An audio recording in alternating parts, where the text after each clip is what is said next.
And with immense hakaras hatov to the Bari Olam for bringing our hostages home and for bringing all of that sorrows, all of that terrible pain to an end. As much as our hearts are still broken, we have such hakaras hatov to HaKadosh Baruch Hu and to all of Tzahal and all of the world leaders and everybody for everything. Mamish. And it wouldn't be a full celebration if we were not celebrating together with the Limud Torah. We are on Daf Mem Daled Amud Aleph of Maseches Pesachim, where the Gemara has just detailed that there was an opinion. There was an opinion of Abaye. Abaye who says that Yesh Haktar Lefachas Mikazais, which the Gemara has disagreed with. The Gemara has disagreed with, proving from the Mishnahs and the Braysos, apparently that this is incorrect. That there is Haktar Lefachas Mikazais, that you could that if you put less than an olive on the mizbech, an olive's worth on the mizbech, you could still be chayiv. Even if it's less than a kazayis, kamash malan, said the Gemara on the third line of Mem Daled Amud Aleph, that you can never have a hakdara that's less than kazayis. And the Gemara now details how this was taught in front of Abai himself. Yosef Rav Dimi v'kamer lo lahai shmaisa. So Rav Dimi was sitting and saying this, sitting this in the Beis Medrash. Amar le Abai, Rav Dimi, Abai says, Rav Dimi, I don't understand. All of the other Yisurim in the Torah, you don't have a heter that connects with an Yisur to make a full shear. Vatnan, didn't we learn in the Mishnah? Ha mikvah shel truma, ha mikvah with a kuf, not a mikvah, but a mikvah. If you have a stew that's made out of truma b'hashum and garlic, b'hashem shel chulin. And you have a stew that's made out of truma and shum and shem that are chulin. The ingredients that are inside of it, the garlic and the oil, are chulin v'naga tevul yom miktzas, and tevul yom touches a part of it. Pasul is kulim. He's going to pasul the whole thing. He's going to pasul the whole thing, which means that even the chulin becomes pasul.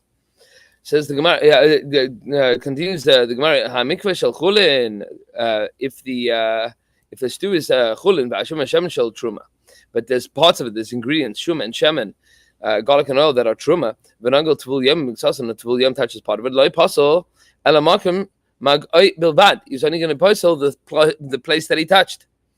V'havenim, we have a kasha that was raised on the smakim magoy, amai psula, why is the part that he touched pasul? Because the spices should be nullified.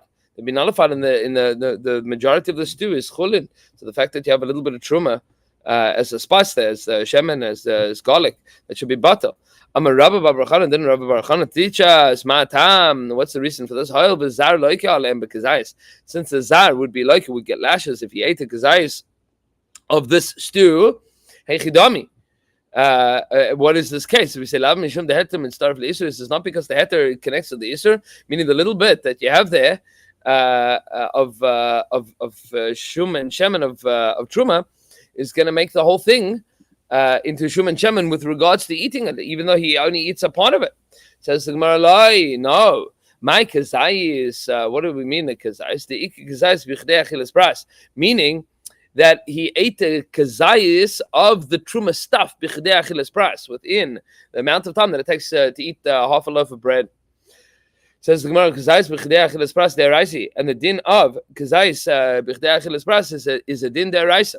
Yeah. That the Gemara questions. Kazayis bichdei achilas pras deraisi. So Amalai in, yeah, it is. If you ate the kazayis, even if you did it in one shot, if you ate the kazayis bichdei achilas pras, that would be an issa deraisis. We say ihachi am pligi rabbanon ale. If this is so then how do the rabbanon disagree? The Rabbi Eliezer b'kutei chabavli with regards to the din of Rabbi Eliezer b'kutei chabavli. Rabbi Eliezer says that you violated the issa of eating chametz if you ate the Babylonian cheese stuff that has crumbs of chametz in it. So certainly, if you ate the kazayis bichdei achilas pras, you would be chayev, even if it was mixed in with tarevis. Says the Gemara, elamai mishum the heter mistarf leisur. It must be because the heter is mistarf leisur. Says the Gemara, so my pligi rabbanon ale the Rabbi Elazar b'kutei chabavli. So okay, good. So why did they disagree with him? Why did they disagree with him? If you say, it says, the heter is mistaref leisur. So why did they disagree with him? Ella hanach lekutach habavli. No, kutach habavli is different. The leis bei kazai bugs. The leis bei kazai is bichdei achilas pras because it doesn't have a kazai of chametz bichdei achilas pras. Nobody eats enough of that dip in the time that it takes to eat half a loaf of bread, which is somewhere between 5 minutes, 9 minutes, depending on the shita. So says the Gemara, because if it is eaten by itself and not as a dip, the kasar for ka'achale, the kasar for ka'achale, if he swallows and eats it, but ledate etzel kaladam, that's a weird thing to do. Meaning nobody eats this with a spoonful. You eat it as a dip. That's it. So it's not a normal way of eating. It's important to point out in the there's a number of places that kedei achilas pras is food dependent. It depends on how long it would take a normal person to eat that kind of food. It says the Gemara, v'i mishtar kashas v'achel, and if he dips bread into it and eats it, leis bei kazai is bichdei achilas pras, then there's not enough bichdei achilas pras for him to ever have eaten enough of those breadcrumbs. Meaning, normally people dip bread into it, but if you dip your matzah into it on Pesach, you've been dipping matzah into it or whatever else, that would not be, you'd never be able to eat enough breadcrumbs. Says the Gemara, we have an objection to this. Shtei kederos, you have two pots. Achas shel chulin, achas shel truma. One is chulin, one is truma. V'lifneim shtei medoches. And there are two mortars for crushing spices. Achas shel chulin, achas shel truma. One of them is chulin, one of them is truma. Today we only have milchiks and fleishiks. In the days of the Beis Hamikdash, they had to have chulin and truma as well. V'naflu elu teich elu. And some of these spices fell into that stew. Mutarim, it would be mutar. Why? Shani omer, because I say truma afla v'chulin teich chulin afla. I can say, I don't know which one fell into which. I can say that the truma went into the truma pot and the chulin went into the chulin pot. V'yamar kazais bichdei achilas pras deraisa. And if you would say that this is a kazais bichdei achilas pras, that's a din deraisa. Amay amrinan. Why do we have this din? We say, I will say that, meaning I'm going to be makel. I'm going to be makel and say, since I don't know, I can say that this one fell into that and that one fell into that, because I don't have information to the contrary. That if it's a din deraisa, it would be a suffix deraisa, you have to say lechumra. Shani omer truma l'toich, meaning who says that I have the right to say this? So Marley said to him, by system, hanach l'trumas tavlin. Don't worry about Trumas Tavlin so much. Why? Because the whole institution of Trumas Tavlin, Truma for spices, is a din midrabanan. It's not a din midaraisa to start with. Meaning none of those things, spices in general, you don't have to take Trumas and Maises from them. Says the Gemara, you have another objection. Shtei kupas. There are two baskets. Achas shel chulin, achas shel truma. One of them is chulin, one of them is truma. Livneim beisayin. And there are two large measurements of meaning. You have two baskets with flour, and then two big buckets, one of chulin, one of truma.